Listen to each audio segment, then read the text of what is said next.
이 간이식의 도너가 되지 않을까 해요. 아, 그렇겠다. 아, 그분이 하실까? 그분이 하시게 될 가능성이 높지 않을까. 약간 작가 하셔도 되겠어요. 안녕하세요, 닥터 인사이드입니다. 구독과 좋아요, 댓글과 알림 설정까지 부탁드리겠습니다. 준범 씨는 돌아오셨네요? 아니 지난주에 제가 없으니까 저에 대한 좀 안 좋은 험담을 많이 하셨더라고요. 아, 둘이 하니까 더 잘 되더라고. 좋던데? 그래서 뭔가 귀가 간지럽다 했어 그때. 그래서 저가 결론으로 내린 게 절대 빠지면 안 되겠다. 참석 열심히 합시다. 네, 시즌2 4화 리뷰 시작하겠습니다. 감사합니다. 근데 성함이... 저는 고세경이라고 합니다. 익순이랑 같은 건물에 살고 있고요. 지금 익순이랑 제일 친한 친구입니다. 근데 정말 걱정하지 않으셔도 돼요. 진짜 크게 다친 거 아니에요. 네, 알겠습니다. 그럼.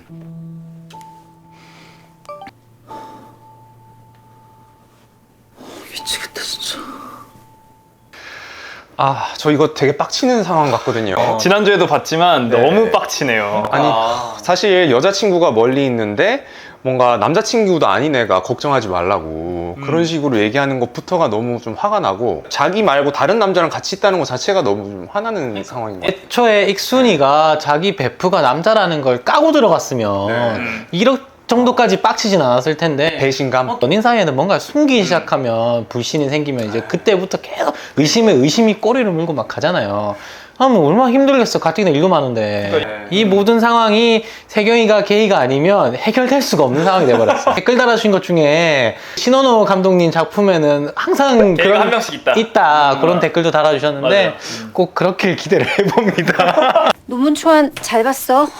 내용 복잡했을 텐데 잘 썼어. 우리 커피 한 잔 마시면서 할까? 내가 할게. 선배야, 넌 논문 쓴 거 프린트해. 보면서 하자. 네. 넌 다 크지? 네, 감사합니다. 그러니까 디스커션에서는 메닌지오마가 커짐에 따라 뇌부종이 일어나는 메커니즘에 포커스를 맞춰야 될 것 같아. 내가 생각한 그럴듯한 메커니즘이 있어서 그거 정리해봤는데, 일단 네가 먼저 써서 나한테 보내주면 내가 쓴 거 너한테 메일로 보내줄 테니까 그거 참고해봐. 아니, 이렇게 스윗하게 논문을 봐주시는 교수님이 계신가요? 좀 비현실적이에요. 그리고 이렇게 앉혀놓고 하나하나 지적해가면서 논문을 봐주시기보다는 보통 메일로 교감을 많이 하죠. 네, 메일로 말씀을 해주시죠. 왜냐면 솔직히 처음 고칠 때 고칠 게 이만큼 있는데 그냥 교수님 다다다다 쳐가지고 한 10개 일단 고쳐놓고 시작을 하는 거잖아요. 맞아요. 제 지도 교수님은 되게 무서우셔가지고 제 논문 봐주는 날은 되게 무서운 날이었어요. 그날은 무조건 혼나는 날이기 때문에.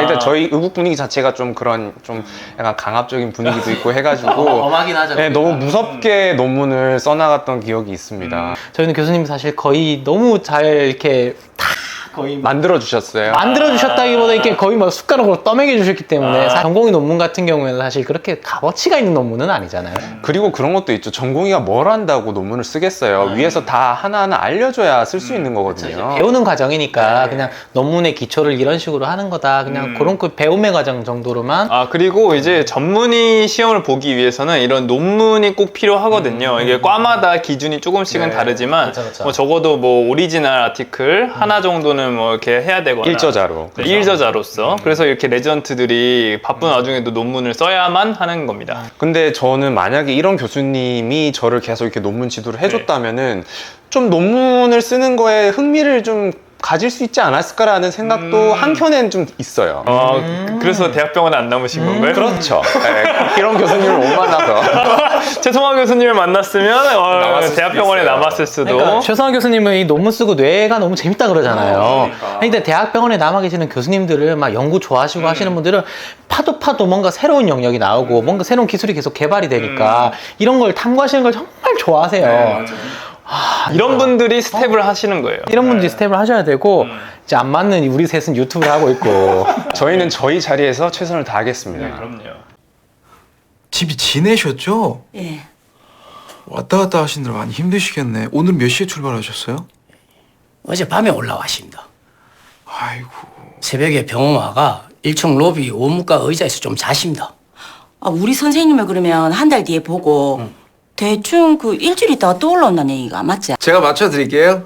예, 저랑도 신경과 진료 보러 오는 날 그날 뵐게요.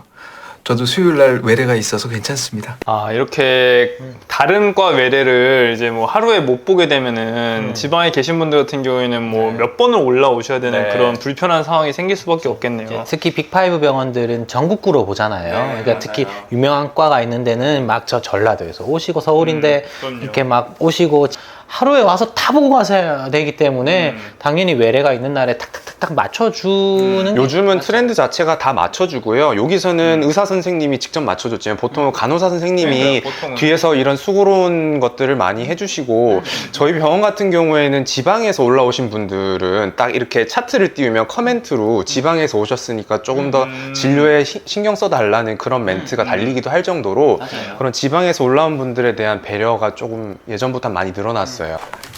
이건 뭐야? 초보 맛이요. 근데 교수님 오늘 한 사람 더 불렀다고 하지 않으셨어요? 응, 불렀지. 이번엔 꽝이 아니라 당첨을 불렀지. 아, 근데 이 새끼 왜 안 와? 아이씨, 여기를 어디라고 네가 들어와?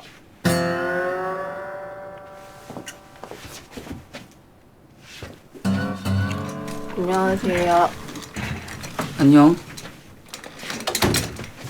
순간 GS 의국인가 했네. 너 여기서 뭐해? 뭐하긴 떡볶이 먹지. 남의 의국을 거의 제지처럼 쓰고 있는 우리 익준이. 아니 근데 실제로 서전들은 저렇게 좀 교수님들도 의국에 자주 오시나요? 저희는 교수님이 거의 안 오셨기 때문에 그러니까 저희 국 같은 경우도 보통 의국은 전공의들의 공간이지 다른 교수님들이 계시면서 좀 불편하잖아요. 전공의들이 전공의가 딴 데 있을 때도 없는데 저희가 막 벤틸레이션 하는 장소인데 거기 교수님이 갑자기 막 이렇게 자주 들어오시거나 하면은 그런 것들을 조심스럽게 해야 되잖아요. 구구주들이 친하니까 그냥 이렇게 이것도 약간 판타지다. 근데 여기는 이제 그 외과 여자 전공의와 네. 산부인과 여자 전공의가 절친이니까 그러니까 가능한 상황인 것 같고 보통은 같은 과 레지던트들끼리만 네. 그 과 의국에서 그쵸. 뭐 저녁 먹고 뭐 하는 거죠. 끼리도 참 많이 뭉치는 같은 서점에서 좀 더 뭉치는 거. 그런 게 있는 것 같긴 해요. 우리 같으면은 사실 산부인과랑은 사실 말 잘 안 썼거든요. 일할 때 말고는. 네, 뭐 시킬까봐? 아니 맨날 코로니까 맨날 애기 나와요 맨날 코라니까. 항상 요청을 소아과한테 하는 입장이다 보니 그러니까 일로는 당연한 거지만 이게 밤에 갑자기 막 꼬맹이가 나오고 이러면 저도 뭐 스트레스긴 하니까 서로 스트레스니까 뭐 굳이 이렇게까지. 그리고 서전들도 워낙 바쁘기 때문에 이렇게 섞일 경우가 잘 없을 것 같아요. 그리고 이거는 지금 약간 그 말이 섞인 건지 연애하러 만난 자리잖아요. 그런 쌍쌍이 그냥. 쌍쌍이. 왜? 급하게 노티 드릴 게 있어서 전화했습니다. 말해. 은지 왼쪽 팔다리에 모터가 떨어집니다. 팔은 그레이드 2 정도, 다리는 그레이드 3 정도 됩니다. 은지 PT가 얼마니? INR 2.8입니다. 바드 때문에 MRI 못 찍으니까 CT라도 찍자. 신경과 콜에서 와서 한번 봐달라고 하고. 일단 영상의학과 선생님한테 잠깐 보여드렸는데 출혈은 없고 엠볼리즘이 생겼는지는 확실하지가 않습니다. 그래도 은지 지금은 거의 다 돌아오긴 했습니다. 아, 지금 이 은지가 바드라는 장치를 달고 있잖아요. 근데 그러다 보니까 MRI에 들어가려면은 이 메탈이 있으면 안 되거든요. 쇳덩어리가 있으면 안 되죠. 쇳덩어리가 딱 그 MRI실 안에 딱 진입하는 순간 여기로 그냥 확 빨려 들어가요. MRI 자체가 이름 자체도 마그네틱으로 시작하잖아요. 그러니까 마그네틱. 엄청나게 큰 자석이기 때문에 쇠가 정말 요만큼만 있어도 실제로 그 있어서는 안 되는 경험을 눈앞에서 한번 한 적이 있는데 네. 이제 가운 벗고 이제 정말 몸에 쇠붙이 없는 상태로 들어가야 되잖아요. 보통 당직 설 때 응급실에 뭐 MRI 킵을 가야 되는 상태다. 그러면 이제 다 벗고 막 수술복만 입고 그쵸. 가거나 당직복만 입고 있는 상태인데 저가 아니고 상대방이 이제 같이 들어간 사람 중에 한 명이 가위를 맨날 써야 되니까 가위를 당연히 갖고 있었는데 가운은 다 벗었으니까 쇠붙이가 없는 줄 알고 있는 거예요. 근데 들어갔는데 뭐 꽁 하는 거야.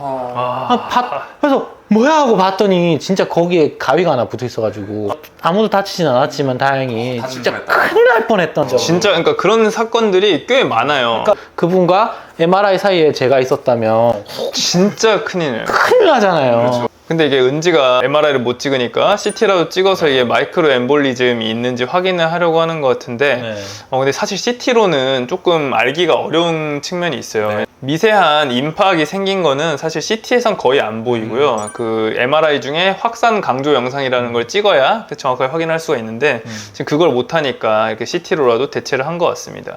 그래도 이제 파티클이 워낙 좀 작았나 봐요. 나중에 보면 또 뚫렸고 돌아오잖아요. 그래서 약간 트랜지언트하게 지나간 거일 수 있지만 이게 이제 커다란 게 박히면 비가약적으로 되게 되면 이제 또 엄청난 또 문제가 생기겠죠. 그렇죠. 후유증이 남고도 이제 헤미플레지아나 이런 마비 증상이 지속될 수 있죠. 그럼 집은 다음 주에 계약할 거고 매달 관리비 명목으로 유지비는 병원에서 대기로 했고 다음 주 확실히 계약할 수 있지? 오늘 대출 완료. 빠르면 이번 주 안에 넣어준대. 그러면 사야 할 걸 정리해보자. 둘이 살림 차리기로 한 거야? 우리 살림 차리기로 했어. 정원이가 보호자 쉼터 만든대. 지방에서 올라오시는 분들, 항암이나 투석 때문에 통원 치료하시는 분들 위해서 병원 근처에 집을 하나 사기로 했대. 전세. 전세. 일단 전세로 시작한대. 정말 인간이 아닌 것 같은데 약간 홀리하지 않아요? 생각하는 마인드 자체가? 판타지라고 했잖아요.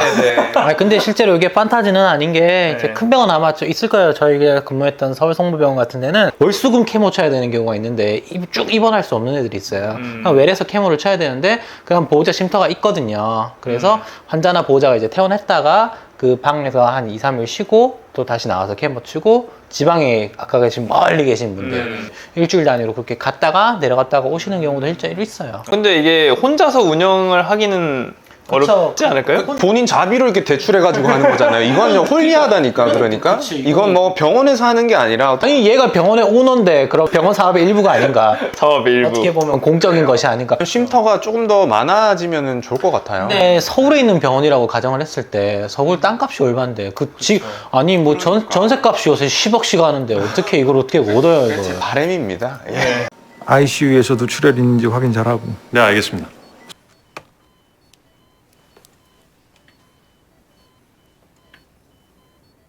좀 전에 디퓨즈 에스트로사이토마 의심돼서 내비게이션 바이옵시한 원진환 환자요.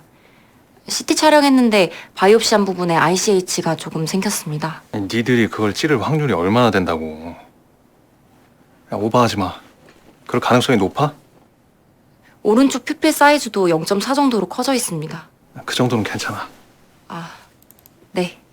근데 이런 펠로우는 되게 문제가 많은 것 같아요. 이게 약간 그 전공의가 너가 뭘 한다고 이렇게 자꾸 뭔가 얘기를 하냐 이런 식으로 비아냥거리잖아요. 너가 감히 뭘 한다고 이런 거잖아요.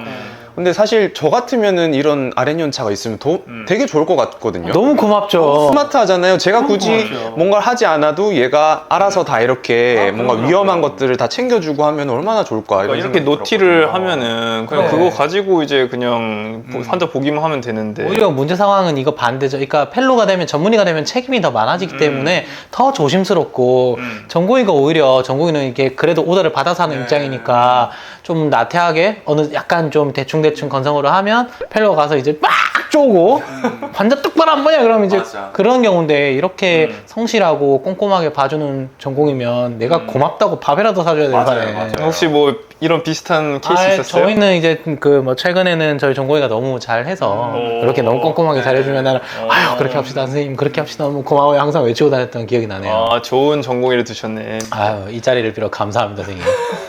교수님 공여자 나왔어요. 은지 공여자 나왔어요 교수님. 네? 방금 코너스에서 연락 왔어요. 받겠냐고. 네, 몸무게 40kg입니다. 받아요 교수님? 네, 받아요. 우린 무조건 받습니다. 은지 입원 아니면 기회 없을지도 몰라요. 은지 이식 수술이 있어서요.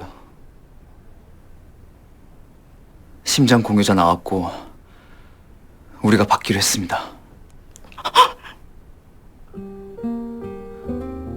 교수님, 이거 정말 꿈 아니죠? 응? 우리 은지가 진짜로 받는 거예요? 네, 은지가 받기로 했습니다.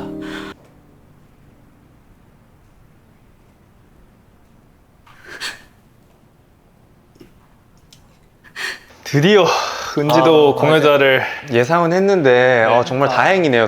이거 보면서 그러니까 나중에 또 민찬이 엄마도 너무 사실 미안할 거잖아요. 그러니까 뭐 누가 잘못하고 새치기를 해서 받은 건 아니지만 우리 애가 나중에 입원했는데 먼저 받았을 이제 심적 부담감과 이런 거 미안함이 얼마나 컸겠어요. 그래서 이 장면을 보고 사실 집에서 펑펑 울었습니다.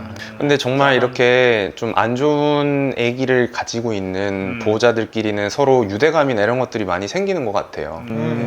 서로 믿고 의지하게 되고. 저희 같은 경우에도 이런 CP 뇌성마비 환자들 입원 많이 하잖아요. 하면은 워낙에 그 환자들은 평생 후유증을 가지고 사는 거기 때문에 그럼 보호자들끼리 엄청 유대감이라든지 친밀도가 높거든요. 소아 혈액종양 환자들끼리도 애기들의 이제 보호자끼리도 친밀한데 뭐가 문제냐면 연말 이럴 때 연휴가 특히 길어지면 저희 뭐 쉬는 사람들은 당연히 좋겠지만 피가 모자라요. 이게 헌혈이 잘 안 되니까 피 수급이 안 되니까. 근데 애들이 막 며칠마다 빈혈이 오고 혈소판이 떨어지면 수혈을 받아야 되는데 이게 연휴가 막 일주일씩 되면은 너무 다들 좋아하지만 여기는 이제 똥줄이 타거든요. 특히 RH- 필요한 애들이나 뭐 하여튼 뭐 특정 피가 필요한 경우도 O형 이런 거는 동이 많이 난단 말이에요. 그러면은 보호자들끼리 서로 이렇게 네트워크를 연결해 가지고 서로 뽑아주기도 해요. 맞아. 그렇게 하겠다.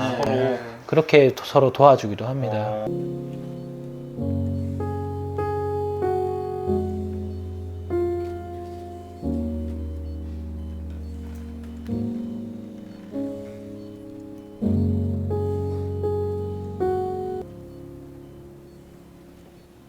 천명대 교수님이 다음 주 확 계셔서 다음 주에는 김준환 교수님이 맡으실 거예요.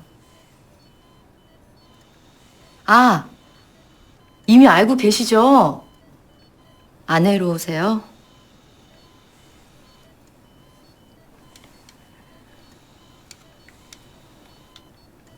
근데 이 환자 자체가 하이시 코드 환자잖아요. 경추손 환자인데 뭐 이 환자의 상태로 봤을 때는 지금 24시간 벤트도 하고 있고 하는 걸로 봐서는 되게 한 거의 3번 경추보다 더 높은 곳에서 다친 것 같거든요. C1, C2. 네, C1, C2나 뭐 C3 정도까지. 근데 이렇게 되면 예후가 되게 안 좋아요. 팔다리를 그냥 거의 못 쓴다고 보시면 돼요. 그래서 지금 이렇게 환자는 이렇게 웃고 있지만 사실 거의 C3 정도면은 정말 뭐 폐렴이나 이런 것들로 돌아가시는 분들도 많고 실상은 이렇게 웃을 수가 없어요. 막 어떻게 보면 막 죽여달라거나 이런 사람들도 있어요. 궁금한 게 있는데 벤틸레이터를 계속 하고 있는데 사실 저희는 세데이션을 시키잖아요. 왜냐면 목에 관을 이렇게 꽂고 숨을 쉴 시간을 쉬고 조금만 움직여도 다 여기 점막에 닿는데 재우지 않고 이렇게 하기도 하나요? 보통은 재우는데 또 너무 오래 그렇게 하다 보면은 또 뭔가 컴플리케이션이 생길 수 있기 때문에 가끔씩 깨우거나 하는 경우가 있는데요. 보통은 너무 환자가 고통스럽기 때문에 그렇게 오래 깨우기가 쉽지가 않죠. 24시간 또 중환자실은 계속 벤트 소리 나고 알람 울리고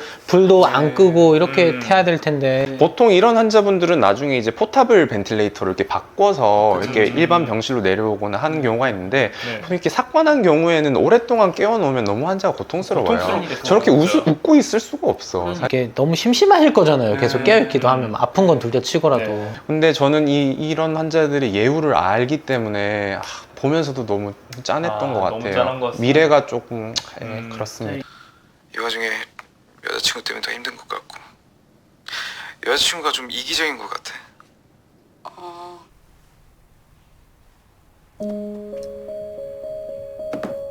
오빠 나 좋아하는 사람 생겼어. 혹시 세경이니? 지난주 여기서 몸이 안 좋아서 검사 몇 가지를 했는데 간 수치가 300이 넘고 담관이 좀 늘어나 보인대. 너 당장 들어와. 지금 심각한 상황인 거 알지? 이게 앞 장면들이랑 다 연결이 되는 것 같죠. 익순이가 결국 이제 다른 사람을 좋아한다라는 게 뻥 같기도 하고 뻥카한 것 같아요. 제가 보기에도 약간 그 인스타그램 아까 나왔었던 거 보면은 세경이 소개팅을 해준다 약간 뭐 이런 게시글이 있었거든요. 근데 그런 걸 보면은 실제로 진짜 익순이와 세경이는 이렇게 뭐 서로 좋아하거나 이런 게 아닌 것 같고 정말 찐친? 찐친이고 걱정시키고 이럴까봐 그냥 거짓말 한 것 같아요. 오늘 하루 종일 익순이 표정이 안 좋더라 앞에서부터. 그리고 지금 마지막에 이제 그 간 수치도 올랐다고 하고 예전에 카사이 수술이라는 거 받았었잖아요. 선천성 담관 폐쇄증 때문에 아무래도 그거가 좁아지 쏟아진 게 아닌가 그렇게 생각이 되고요. 아마도 간 이식이 필요한 상황이 될 것 같고 그렇게 되면 익준이가 또 이제 직접 할 수 있을까요? 못 할 것 같은데요. 지난번에도 가족이 하기는 어렵다고 했잖아요. 그럼 과장님이 하시나? 그러면 결국에는 거기 있잖아요. 목포? 아, 그분이 하실까? 그분이 하시게 될 가능성이 높지 않을까. 예지해봅시다. 조심스럽게. 아, 하긴 과장님이 하면 너무 재미없으니까. 그렇죠. 과장님이 하면 재미없잖아요. 그럼 목포에 있으니까 목포에 내려가서 할까요? 그분이 율제병원에 와서 하시겠죠? 그러시지 않을까요? 왜냐면 한번 과장님 불러서 한번 했으니까 이번에는 이쪽에 올라와서 얼굴 한번 비춰주지 않을까. 그럼 목포 그 친구분 라이벌의 얼굴을 볼 수 있게 되겠네요. 저희 목소리밖에 못 들었잖아요. 나올 겁니다. 네. 그래서 조심스럽게 좀 추측을 해봅니다. 예측하는 재미가 있네요. 그렇게 해서 이제 잘 될 거예요. 익순이는 다시 잘 짠하고 또 다시 사랑해 다시. 준환이랑 이제 들어오면 다시 이제 출연해야지. 아 그리고 익준이가 이제 오빠잖아요. 그러니까 아마 이 간이식의 도너가 되지 않을까 해요. 아 그렇겠다. 약간 작가 하셔도 되겠어요. 아 제가 열심히 좀 분석을 해봤습니다. 짠데 탄탄하다. 맞는 말 같아요. 진짜 맞을 것 같아.